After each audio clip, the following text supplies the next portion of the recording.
Subhanallah, walhamdulillah, wa la ilaha illallah, wallahu akbar. Haram bagi kita untuk mendatangi dukun. Dukun ialah orang yang mengaku untuk mengetahui tentang hal-hal gaib pada masa yang akan datang melalui perantara setan. Mereka orang yang mengaku untuk mengetahui apa yang tersembunyi di dalam hati.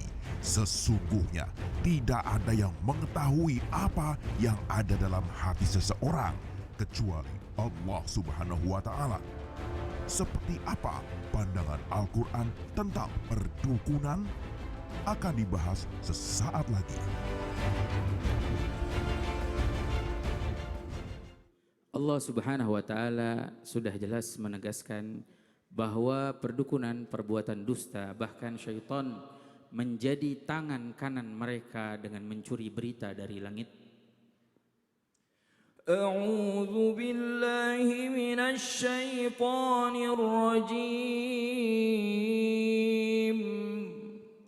هل أنبئكم على من تنزل الشياطين تنزل على كل أفاك أثيم يلقون السمع وأكثرهم كاذبون.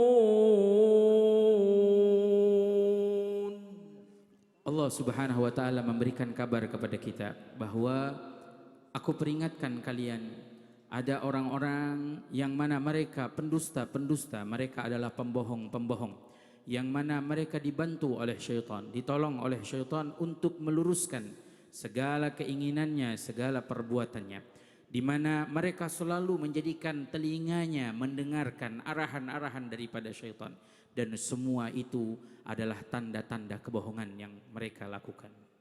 وكذلك جعلنا لكل نبي عدوا شياطين الإنس والجن يوحي بعضهم إلى بعض زخرف القول غرورا ولو شاء ربك ما فعلوا فذرهم وما يفترون.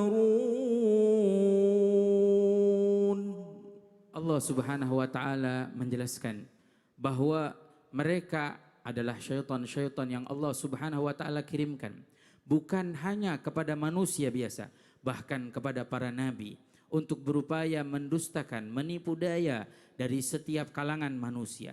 Mereka pun termasuk daripada golongan-golongan syaitan. Namun masih banyak orang-orang yang mau mengikutinya, mau mempercayainya, padahal itu semua kebohongan yang nyata. Bismillahirrahmanirrahim. Qul a'udzu birabbil falaq min syarri ma khalaq wa min syarri ghasiqin idza waqab wa min syarri naffatsati fil 'uqad wa min syarri hasidin idza hasad. Allah Subhanahu wa Ta'ala sampai menyampaikan kepada Nabi kita Muhammad sallallahu alaihi wasallam untuk menyampaikan kepada kita umat-umatnya, agar apa? Agar kita semuanya pertama meminta kepada Allah Subhanahu wa Ta'ala agar dijauhkan daripada golongan-golongan syaitan-syaitan yang menipu kita, golongan-golongan pengikut-pengikut syaitan pula yang menipu kita. Di mana di dalam surat Al-Falaq tersebut Allah Subhanahu wa Ta'ala memperingatkan kita untuk tidak mempercayai contohnya orang-orang yang meniup-niupkan segala sesuatu daripada tujuan-tujuannya, meniupkan daripada bulu-bulu untuk tujuan dan harapannya. Supaya apa? Supaya kita tidak mempercayai mereka dan kembali kepada Allah Subhanahu wa Ta'ala, meminta dijauhkan diantaranya dari mereka pendusta-pendusta, pembohong-pembohong. Meminta kepada Allah agar dijauhkan pula daripada kedengkian dan kebencian yang banyak disebarkan, khususnya diarahkan kepada kita.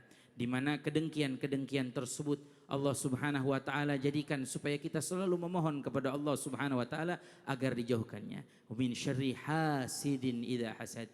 Dari mereka orang-orang yang hasad, mereka orang-orang yang menyebar kedengkian. Banyak sekali dari mereka orang-orang yang mendusta hanya menjadikan penyebaran kedengkian di sekeliling kita. Menjadikan arahan-arahan, oh mungkin ini perbuatan si itu yang tidak suka kepadamu. Oh mungkin ini perbuatan si itu yang tidak senang denganmu. Maka arahan seperti ini adalah arahan daripada arahan syaitan. Supaya apa? Menebar kedengkian. Allah jadikan di dalam ayat tersebut semua terikat. Supaya apa? Supaya kita menjauhi tipu daya manusia yang mana mengikuti ajaran syaitan, begitu juga tipu daya syaitan. Mudah-mudahan Allah jauhkan kita dari segala keburukan tersebut. Amin ya rabbal alamin. Shadaqallahul azim. Amin amin ya robbal alamin. Jazakallah khair. Terima kasih banyak Habib dan juga Ustadz Kafi. Jamaah. Masih mau belajar tentang perdukunan? Nah, bingung nih, salah nih saya ngomongnya nih. Bukan tentang perdukunan, tapi masih mau belajar tentang haramnya perdukunan. Baiklah kalau gitu kita langsung aja yuk undang Ustadz Maulana. Ustadz Iya, Maulana, ini siap. serem banget ya. Serem. Makanya setiap zikir pagi petang kita kan selalu disunahkan untuk membaca surat Al-Falaq juga ya. Iya. Ya kan, itu salah satunya berlindung dari tipu daya bisikan-bisikan setan. Nah, bagaimana nih kalau dukun udah jelas kita tahu ini salah. Tapi kalau orang yang terlihat alim, ngerti agama, justru maaf dalam tanda kutip menjual ayat-ayat Allah dan mengaku bisa menyembuhkan. Itu bagaimana dalam pandangan Islam Ustadz Maulana? Mohon tausiahnya. Bismillahirrahmanirrahim. Berbicara tentang sakit. Bisa jadi ada orang keluar dari agama Islam atau syirik atau rusak sahadatnya disebabkan karena sakitnya. Sudah tidak percaya lagi sama Allah. Nah, tadi sudah dijelaskan oleh Habib tadi, makasih. Bahwa bisa jadi ini tipu muslihat setan. Sesat aja sembuh tapi sebenarnya bahaya. Nah, kenapa ada orang yang mengaku tidak akan mungkin ada orang mengaku aku bisa menyembuhkanmu. Tidak. Karena yang menyembuhkan itu adalah Allah. Ya. Kalaupun dia menggunakan bacaan-bacaan, maaf, ayat-ayat Allah yang disebutkan, lalu sebutkan, maaf ya, saya tanpa menyinggung siapapun, menyinggung perasaan siapapun, jelas ini dikhawatirkan ayat Quran inilah yang dia sembah. Bukan Allah yang disembah, tapi ayat Quran ini. Jangan, bukan ini. Jadi ada orang musyrik disebabkan bacaannya. Ibu, kalau ibu salat ingat bacaan atau ingat Allah? Ingat Allah. Itu. Ingat tulisan atau ingat Allah? Hati-hati loh. Hati-hati loh. Jamaah. Makanya dengan berkah bacaan. Ya. Keberkahannya bacaan ini. Bukan bacaan ini yang menyembuhkan. Ibu. Kalau mau anak laki-laki baca surah apa? Yusuf. Untuk mendidik anak laki-laki ada di dalam surah Yusuf. Cara-caranya. Ibu kalau dikasih resep dokter tulisannya tiga, ya apa yang mau diminum? Apa kertas itu? Bukan obatnya yang diminum. Bukan kertas itu. Sama dengan ini. Mohon maaf. Mengajak jin berkomunikasi. Ingat, tidak ada manusia yang bisa lihat jin. Kecuali dia ada jinnya di dalam. Itu aja sih sebenarnya konsepnya. Ada kayaknya di belakang sana. Ada apa Ustadz Maulana? Ada ibu-ibu. Oh, kirain. Berarti yang melihat itu karena ada jin yang ada padanya. Ya, kalaupun dia sembuh bisa jadi istidrajat tadi yang disebutkan. Penyembelian hewan untuk menyembeli itu sama dengan apa? Persekutuannya dengan syarat ini. Bawa ayam ini, bawa enak aja bawa ayam. Aku aja. Aku aja nggak pernah makan ayam. Bawalah kopi dan sebagainya. Ini hati-hati. Jamaah. Karena coba ibu-ibu ucapkan 2 kalimat syahadat. Asyhadu Allah ilaha illallah Wa asyhadu anna Muhammadar Rasulullah. persaksian tidak ada Tuhan yang berhak disembah kecuali Allah. Kalau begitu Anda sudah menyembah selain Allah. Bukan batu yang disembah, tapi yang menciptakan batu. Batu, ya Allah, digosok-gosok. Ada dimasukin ini, bahaya. Ibu, bisa minta tolong? Apa? Bisa minta tolong? Bisa nggak Bu? Kalau Bisa, sakit larilah ke katanya. dokter. Bukan ke dukun. Bukan ke dukun. Mau kaya jangan ke dukun. Jangan ke Rumahnya dukun aja gitu. Heeh. Kalau dia bisa bikin kaya, dia aja kaya duluan. Iya betul. Mau belajar agama, nonton Islam itu indah pagi-pagi. Masya Allah. Jazakallah khair. Terima kasih banyak Ustadz Maulana. Kasih tepuk tangan Bu, semangat kita kalau pagi-pagi lihat Ustadz Maulana ya. Jadi semangat gitu sambil masak, sambil gosok jadi semangat gitu. Nah yuk sekarang kita langsung mau nanya lagi nih sama Habib Bahir. Nah Habib berbicara tentang perdukunan nih Bib. Ini seru banget nih kalau misalkan kadang-kadang ya Bib suka ada yang kayak gini. Ih gue belum ngomong apa-apa dia udah tahu loh. Ih orang itu tuh ini loh pinter loh dia loh. Dia tahu kalau gue punya masalah ini sama suami gue. Anak gue begini gini. Itu kok bisa sih Bib? Itu gimana tolong mohon penjelasannya Bib. Bismillahirrahmanirrahim. Kalau tadi Ustadz Maulana bilangnya batu ya. Kalau sekarang zamannya teko. Teko digosok-gosok ya. Aladin dong. Bagaimana lagunya? Gimana? Masya Allah. Nah, ketika kita berbicara tentang kebisaannya seorang dukun ya, nah ini ada kebisaan-kebisaan seperti tadi. Kembali kepada pemahaman kita tentang perdukunan. Sebab dia dibantu oleh syaitan. Kalau sudah dibantu oleh syaitan, syaitan bisikin. Syaitan bisikin, nih nanti akan datang nih satu orang. Ya keluhannya gini. Dah kamu bantu gini. Dah. Ini waliyatubillah.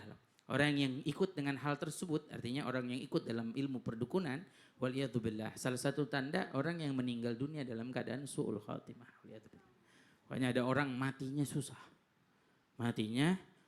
Sebab apa? Di antaranya mereka itu selalu mengikuti hal seperti itu atau mereka yang berbuat perdukunan seperti itu. Makanya hendaknya kita menjauhi hal seperti itu. Memang Allah Subhanahu wa taala memberikan kelebihan. Jangankan seorang dukun, atau ada manusia biasa tapi dia nggak sholat, dia nggak ibadah, tapi bisa tahu isi hati orang lain. Ya bisa tahu kamu gini.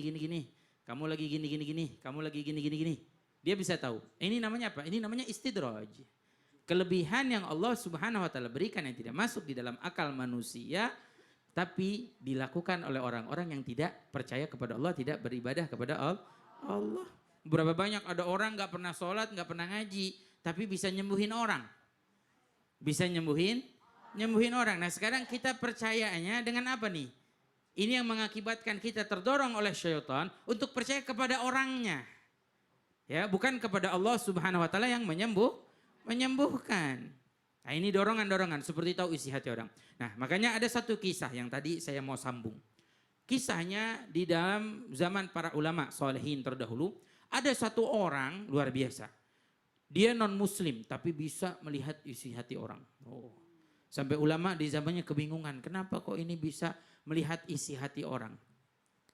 Cari tahu.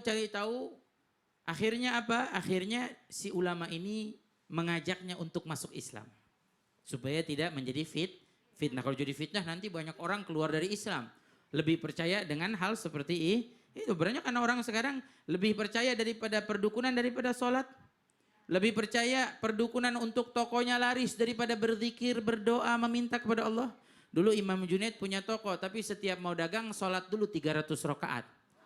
Orang kita sekarang mau dagang pergi dulu ke dukun, sholat nggak mau. Ibadah nggak mau, nah, ini dia. Akhirnya apa? Diajak oleh ulama ini untuk masuk Islam. Dia bilang saya nggak mau masuk Islam. Sekali dua kali dengan baik, dengan lemah lembut, nggak mau. Sampai yang ketiga kali, wah ini bisa jadi fitnah nih. Saya harus apa? Saya coba berusaha untuk apa? Untuk memeranginya. Mau dibunuh ini. Baru datang bawa pisau. Ketuk pintu rumahnya. Assalamualaikum. Dibuka. Pas dibuka dia bilang, ngapain kamu kesini bawa pisau? Lah udah tahu dia. Udah tahu isi hati orang lah. Lain ini kan kelebihan yang diberikan oleh Allah kepadanya. Tapi bukan jalan yang baik. Akhirnya apa? Ulama ini nggak banyak bicara. Langsung dipukul ini orang. Setelah dipukul jatuh, tahu-tahu dipegang tangan ulama ini, dia ucap 2 kalimat syahadat. Asyhadu an la ilaha illallah wa asyhadu anna Muhammadar Rasulullah. Bingung si ulama ini. Tadi saya ajak baik-baik masuk Islam nggak mau. Udah kena tonjokan sekali baru mau. Aneh kan? Ternyata apa ditanya, kenapa? Dia bilang saya 40 tahun menahan hawa nafsu. Waktu kau datang baik-baik mengajak Islam, hati saya mengatakan ayo masuk Islam, saya lawan. Tapi ketika engkau memukul saya baru tahu bahwa saya melawan diri saya tidak mau masuk Islam, maka saya harus masuk Islam. Ini kelebihan yang Allah berikan, mungkin terjadi juga kepada orang-orang bisa membaca isi hati orang lain. Wallahu a'lam. Artinya hidayah yang Allah berikan kepada orang itu kita nggak pernah tahu kapan ya Bib. Betul. Ya? Yang penting kita berusaha gitu. Nah, tapi kelebihan yang Allah Subhanahu wa taala berikan kepada orang bisa jadi itu hal yang baik, bisa jadi itu hal yang tidak baik. Bisa melihat isi hati orang dengan jalan yang baik atau dengan jalan yang tidak Baik, jadi tergantung point of view-nya dari mana ya Bib ya. Tergantung siapa orangnya. Siapa orangnya. Jazakallah khair. Terima kasih banyak Bib. Jamaah. Nah, habis ini masih ada tausiah dari guru-guru kita nih. Dan buat jamaah yang ada di rumah, ayo dipersiapkan catatan dan bolpennya. Karena habis ini akan ada doa nih. Gimana sih caranya amalan dan juga doa supaya kita bisa insya Allah terhindar dari sihir, dari orang-orang yang dengki sama kita, tameng yang baik buat kita. Seperti apa setelah ini? Jangan kemana-mana, tetap di Islam itu indah. Jamaah!